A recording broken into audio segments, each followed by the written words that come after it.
several reasons why one person would tell another person to shh. I mean, they may want to concentrate, and the other person talking is preventing that from happening. They may be about to share a secret that the other person doesn't want them to. They may have had enough of the other person talking. Well, they may be in a scenic place like I am today and simply want to share in a moment of silence to enjoy the serenity. Now, on Monday, we began thinking about the authority of Jesus, and we read about his ability to cast out demons. On Wednesday, Jesus' authority was seen in his power to heal illness and disease. Today, as we continue to read about the healing miracles of Jesus, Jesus asks a man to be silent and not speak about his healing. Why? Mark 1 verse 40. A man with leprosy came to him and begged him on his knees, "If you are willing, you can make me clean." Jesus was indignant. He reached out his hand and touched the man. "I am willing," he said, "be clean." Immediately, the leprosy left him and he was cleansed. Okay, so here's another example of Jesus' ability to heal what was a terrible disease. However, the interaction between Jesus and the man is interesting. Because on the one hand, Jesus shows compassion by healing the man, and yet on the other hand, we're told that Jesus was indignant towards him. And it's good to ask why. Well, in the context, it seems that the reason for Jesus' indignation is that he is concerned that healing the man will only attract more people to himself who are not really interested in listening to the message of salvation, but only want to be healed. And this is confirmed in the next reading, Mark 1:43.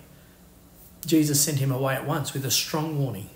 "See that you don't tell this to anyone, but go, show yourself to the priest and offer the sacrifices that Moses commanded for your cleansing as a testimony to them." Instead, he went out and began to talk freely, spreading the news.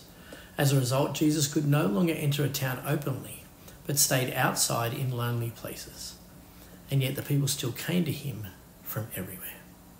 Jesus asked the man to shh, but the man didn't listen. Jesus asked the man to present himself to the priest so that the spiritual leaders would declare him to be clean from illness, which would then mean he could now live in the community without being an outcast, without being shunned. But the man didn't listen. Instead, he went out and told everyone about the healing that Jesus did for him. Now, to be fair, it'd be hard not to. I can imagine the excitement that I would feel if I was healed of a destructive and life-ending disease. I wouldn't be able to stop myself from talking about it. But it does confirm Jesus' concern in two ways. Firstly, that the man was only there to be healed.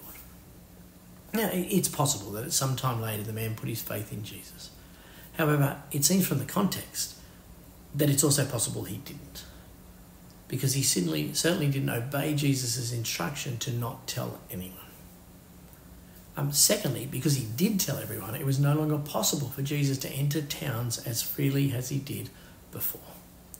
Jesus was now somewhat of a celebrity, and with celebrity status comes a loss of anonymity.